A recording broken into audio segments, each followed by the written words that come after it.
मणिमय भवन शुद्ध अति सुंदर, जगमग जगमग दीप करे।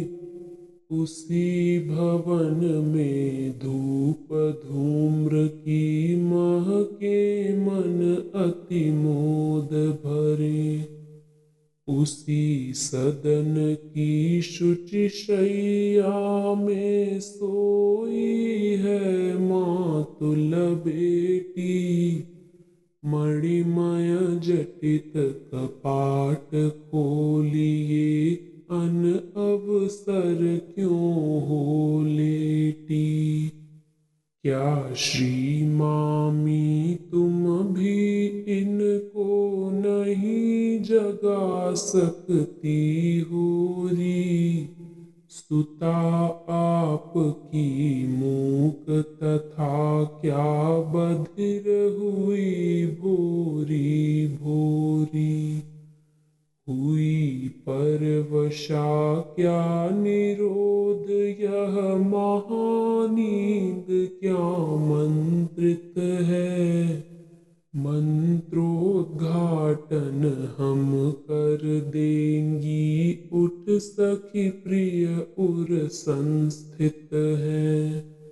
मायाधारी माधव श्रीपति श्रीश नाम इस विधि के हैं अभ्यस्त पढ़े नित्य प्रति उर अंतर्यामी वे हैं। सब लक्षण संपन्न लाडिली, उठ हम पर कर कृपा धनी। है ये अब छंद हमारे, जानो री हे सजनी। है ये अब छंद हमारे, जानो री हे सजनी। इस पद में सखियों को आलस्य त्यागने और भक्ति के पथ पर चलने का संदेश दिया गया है। इसमें एक सुंदर मणिमय भवन का वर्णन किया गया है जो अत्यंत पवित्र और आकर्षक है। यह भवन दीपों की जगमगाहट से उज्जवल हो रहा है और वहां धूप और धूम्र की सुगंध वातावरण को आनंदित कर रही है। इस भवन में शूची शैया पर मातुल की बेटी सोई हुई है।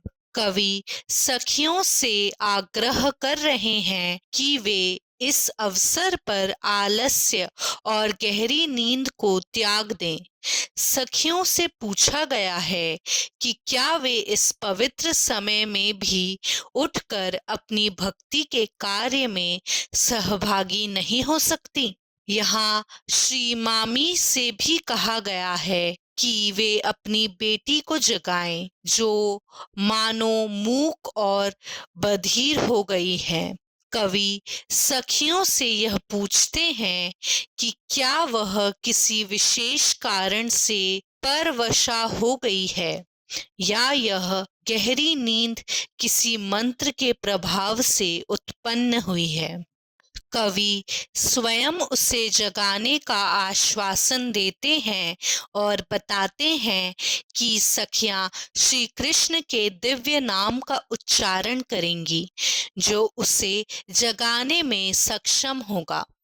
श्री कृष्ण को मायाधारी माधव, श्रीपति और शीश के रूप में स्मरण किया गया है। उनका नाम लेना आत्मा को जागृत करता है और हृदय में भक्ति और प्रेम की भावना को प्रबल बनाता है। अंत में कवि सखियों से आग्रह करते हैं कि वे सब लक्षणों से संपन्न होकर उठें और इस शुभ समय में श्री कृष्ण की कृपा का लाभ लें।